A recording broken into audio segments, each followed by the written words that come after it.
We've already done the mic dance before, haven't we? We don't need to But mine was on redo the that. last Yours time. was on. So. Well, and mine is on now too, and we'll double check this. Okay. Good. Everyone's on. Everyone's on, and you're on too.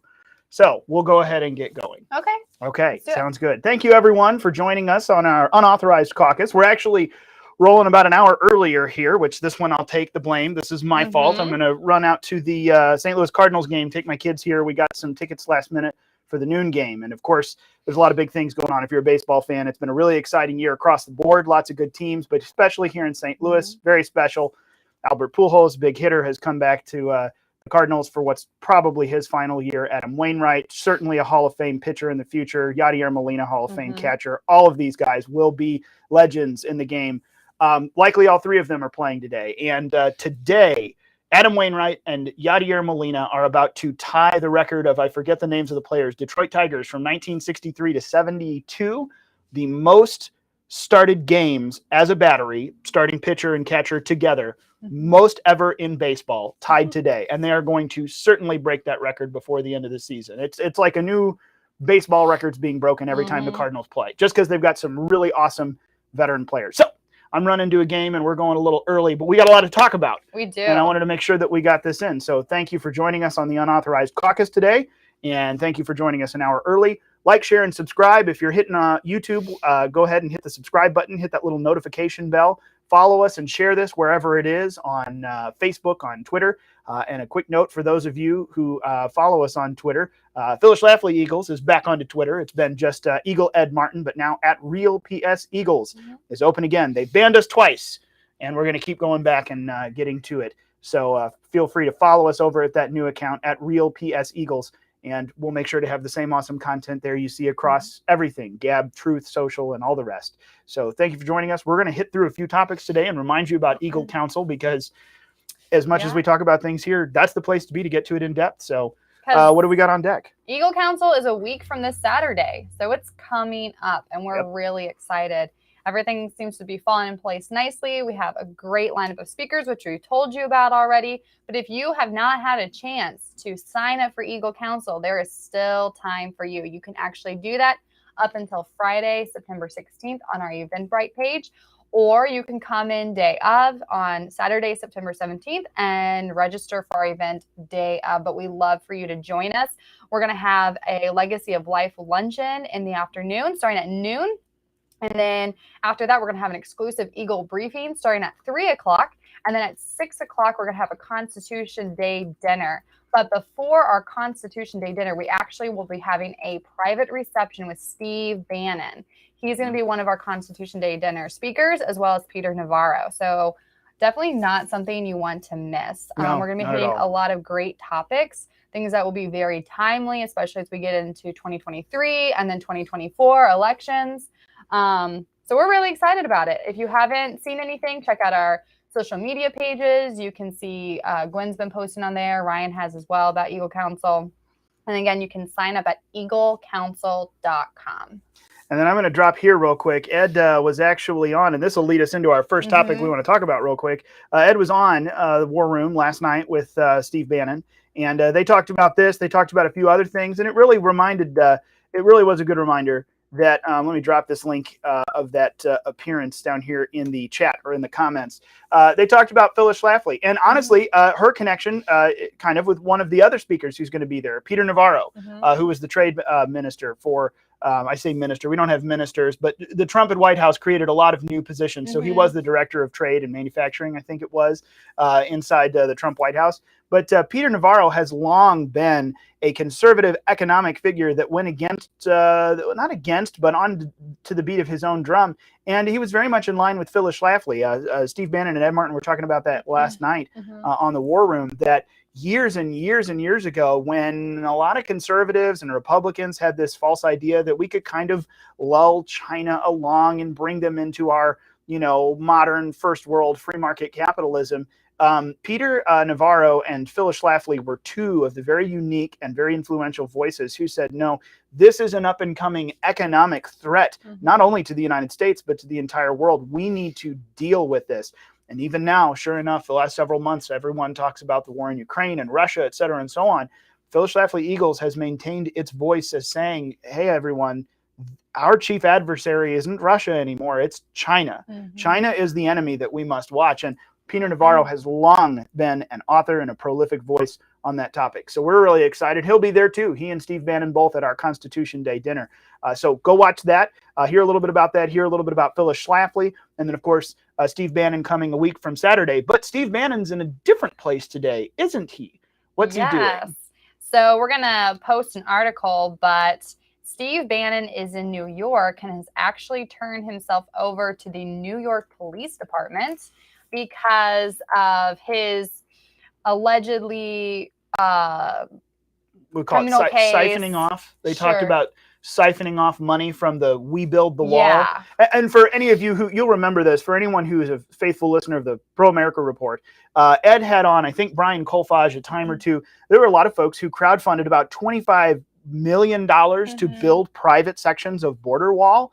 And of course, that went over really well with the left. They just loved the crowdfunding, didn't they? Yes. It went over about as well as a bunch of truckers crowdfunding themselves in Canada, which didn't go over very well. I'm being very sarcastic. So the political prosecution, Ed calls it lawfare, I think that's a great term for it, was brought in full force against Steve Bannon, Brian Kolfage, all the folks associated with this. And it was just such an atrociously bad political prosecution. I remember the Department of Justice ended up dropping the case, but Trump also pardoned Bannon and a few others, I think, but I know at least Bannon from this, because it was just so ridiculous that they were raising millions of dollars and then siphoning it off for themselves. It was such a horrible case.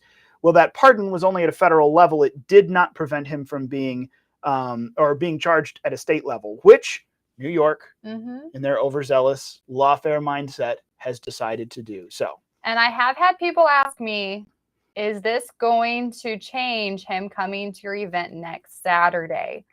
It shouldn't. Nope. But if you're curious and want to keep an eye on that, just follow the news, because I'm sure it's going to be all over the news this week. But Steve Bannon will be at our event next Saturday on the 17th. And it's sure enough, it's going to be exciting that he is coming as one of the headliners for our Constitution Day dinner celebration. Of course, it sounds kind of dreary, but we'll be talking about solutions, not just the problem. The problem, though, is due process denied. And that really is the absolute assault against our due process rights as American citizens has just met new highs that I think it's just been unthinkable and unfathomable for most of us to watch what the Department of Justice and the federal government has done in a prosecutorial manner under the Biden administration. It's just amazing. It is weaponized and it is being used against political opponents at the highest levels and regular people down at the bottom. So it's terrifying, and we're going to talk about it. And Mr. Bannon will be there in person to do that a week from Saturday. So go to eaglecouncil.com and sign up. You don't want to miss it. Another thing we wanted to discuss, and Ryan's going to share this press release that we sent out, but this is the headline from the press release that was sent out on the 6th, is Democrat fallout shockwaves from Biden's fiery midterm election speech that he gave last Thursday. And honestly, one thing that our boss, Ed Martin, said is just how shocking that was, how shocking that speech was. I haven't seen all of it. I've just seen clips from it, but how divisive it was and shocking. And one thing that we always find interesting here, and I'm sure you do too, is how when Democrats talk about something that the right is doing or that Republicans are doing, and when to get onto them, like the Russia hoax or January 6th insurrection, is typically because there's something going on that they're doing behind the scenes that we're not. Well, we know something else is going on. Yeah. Ed calls it the boomerang taunt. And you can actually hear that clip on his radio show, the Pro America Report. So we're going to share those with you today. Yeah. And that's, I mean, I'm looking for it right now. I forget where he talked about the boomerang one. I'm trying to find it. Tuesday, September 7th. Was it Tuesday or the 7th? Here we go. I got it. We have, here it is. We've talked about this a lot. The boomerang effect, the boomerang taunt is something he's been using recently, but just the absolute hypocrisy of it. And that's another one, which is kind of a funny exchange. It's not funny, it's sad really, but it's another one that we'll post in here. Yeah. You know, whenever the left is pointing fingers, yelling typically about something, it's often they're the ones doing it. Like now, how dare you, how dare you talk about election fraud? Well, you actually were the one who cried election fraud back when it didn't seem like there was fraud even, but that was, of course, a convenient excuse then. But now, of course, we can't even question it. If you question, that there might have been fraud or not a secure election, then that's un-American, which is just absolutely, it's kind of perverse the way they get away with it. But it's hysterical at a certain level. This is a great exchange between Fox News. Let me see here. Is it Peter Doocy? I always get confused. It's Peter. Yeah. Because there's two of them. There's two Doocy's at Fox News. I get confused. And then there's the governor of Arizona, and we have a similar name. But Peter Doocy got into it with KJP, the press secretary at the White House. And he actually brought up her old tweets talking about how Donald Trump stole an election and Georgia's Brian Kemp stole an election. And he said, so if it's extremist now to question elections being stolen, was it not then? And her answer was pitiful. You have to know that they're expecting this question to show up, and yet her prepared answer wasn't prepared. It was awful. And I think it just reveals how rapidly they're moving into this hypocrisy and how unprepared they are to be questioned on it, which means we all have to not let any single item slide.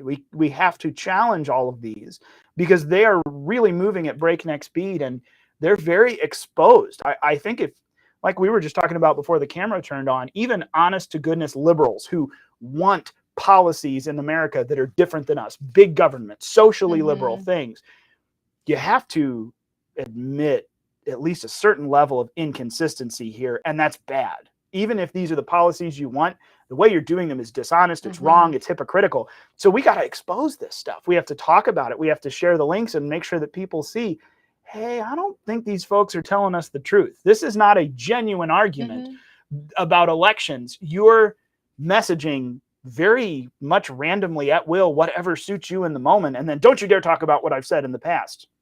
That's all you ever want to do is talk about what we've said in the past. So they have to be called onto the carpet for this because the opportunities are ripe for everyone to see just how bad the hypocrisy is. And I really think that changes some minds, even of folks who disagree with us on the policies. It's just bad. It's bad for them. And it's nice to have people like Peter who do that, or even Steve Bannon. Yeah, don't let it go. Don't let it go when it comes up. But I think I've got, did I get the Democrat shockwave up there? Yeah, I did. Okay, great. And I forget almost that speech came right after our last unauthorized caucus. That was a piece of work, man. I mean, and again, there with Biden, it just, a day later, 2 days later, during the speech, which, by the way, if you haven't gone and looked it up, the CNN and I forget what of the others it was. There were 2 or 3, Washington Post. There were several major liberal news outlets that were fairly critical of the speech because it was harsh and angry. And also it didn't really make sense. And then what was even more nonsensical was during the speech itself, the words were that these MAGA Republicans, the ultra right wingers, are a threat to America, a threat to democracy. Again, they're the ones doing the undemocratic things by shutting down free speech and political opponents, but they're a threat to democracy. And then the next day, why do you think that all Trump supporters, Mr. President, are a threat to democracy? He said, I don't think any Trump support. I forget his exact words, but I don't think all Trump supporters are a threat to democracy. You literally said that last night in front of the blood red, Independence Hall in Philadelphia, or pink if you were watching CNN. That's one of the funny parts of it is when they toned down the colors because it seemed too harsh on their screens. And this happened right after his approval rating started to go up, and this has not helped that to go up anymore. No, not even for him in 2024. It's interesting to watch as just he is not welcome on the campaign trail of a lot of Democrats right now because they continue to do things, and it kind of makes you wonder. This is the conversation we're having. Like, is this all just awful missteps that they should know better and shouldn't be making, or is this part of a plan? And they're just rushing toward hopefully getting something done that's irreversible by the time a new Congress comes in January 2023.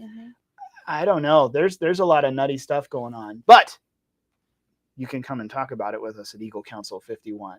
Yes. We should wrap up and end there and make sure they know where to come and get us in person. Yes. So go to eaglecouncil.com. You can sign up there for our event next week. If you have any questions about our videos or want to leave a comment or want us to talk about something on these videos, you can email us at ryan@phyllisschlafly.com or info@phyllisschlafly.com, or you can just leave a comment on our Facebook page, Twitter, or on YouTube. Absolutely. Share it with your friends and family. Go get tickets now. We've broken it down. It's real easy. You can come and join us the whole day for a very reasonable price. Or if you just want to make it to the Legacy of Life luncheon, we're going to celebrate the overturn of Roe v. Wade. You just want to make it to the Constitution Day dinner. We even have the option for the private reception with Steve Bannon, which will be a nice and cozy crowd, a good opportunity to get up close with him and ask questions or say thank you for his work or whatever it is that you want to do. All of those things are available. This is a truly grassroots conference, and just in the vein of what Phyllis Schlafly always did every year. So Eagle Council 51 is going to be a very good time here in St. Louis next week. Go there and get a ticket now. Another thing I want to quickly add is we want to honor those who are some of our pro-life warriors. Maybe it's someone who wasn't on a big stage or had a big social media presence. Maybe they're just someone who got out and prayed in front of an abortion clinic.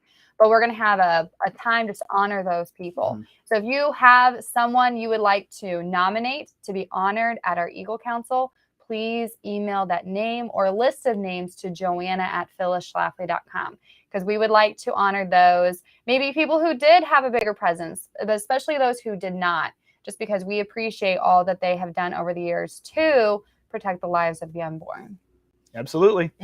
So we'll leave it there. We'll wrap it up and let everyone move on with their Thursday. Thank you for joining us for our unauthorized caucus at an unauthorized time. Although we just get to make it up, I guess, since it's unauthorized. We can do whatever we want. But Eagle Council will be definitely the right time, the right place. September 17th. Go to eaglecouncil.com. Like, share, and subscribe here on YouTube, Twitter, Facebook, wherever it is that you're watching, and share it with a friend. Thank you for joining us. We'll see you